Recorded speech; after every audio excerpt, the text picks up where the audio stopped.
அரக்கனாக மாறிய திமுக அரசு. வெளிவந்த பயங்கர சம்பவம் நடந்தது தெரியுமா? பார்க்கலாம்.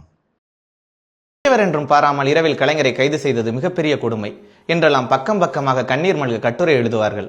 அவரது புதல்வர் பார்வை மாற்றுத்திறனாளிகளை நள்ளிரவில் கைது செய்வது தொடர்பாக ஒரு வார்த்தையும் எழுத மாட்டார்கள், உள்ளுக்குள்ளே பதுங்கிக் கொள்வார்கள்.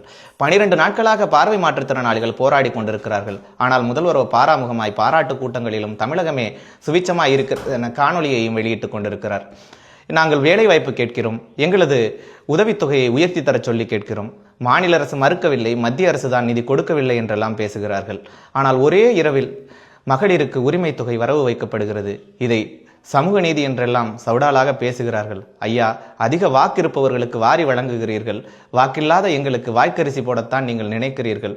எங்களுக்கு இழைக்கப்பட்ட கொடுமையை பற்றி எழுத்தாளர்கள் தொடங்கி எல்லோரும் மௌனம் காத்து கொண்டிருக்கிறார்கள். ஐயா, ஆளுபவர்களுக்கும் அவர்களுக்கு ஒத்துதுபவர்களுக்கும் எங்களுக்கு இழைக்கப்பட்ட கொடுமைக்காக ஒரு நாள் உங்கள் முகங்களில் இந்த காலம் காரி உமிழும்.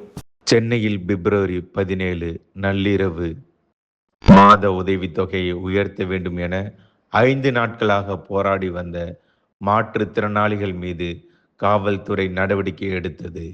1000த்திற்கும் மேற்பட்டோர் கோட்டையை நோக்கி செல்ல முயன்ற நிலையில் அவர்கள் கைது செய்யப்பட்டு ராஜரத்தினம் ஸ்டேடியத்தில் தங்க வைக்கப்பட்டனர்.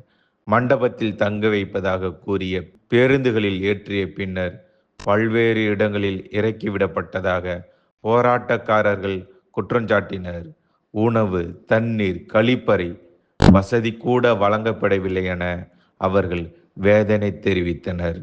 இரவு நேரத்தில் பலவந்தமாக பேருந்துகளில் ஏற்றி அனுப்பிய போது சிலர் மயக்கம் அடைந்ததாக கூறப்படுகிறது.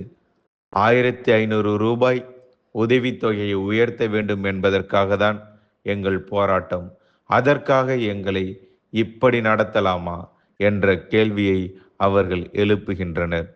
சமூக நீதி பேசும் அரசுக்கு, இந்த திமுக அரசுக்கு இந்த குரல் கேட்குமா?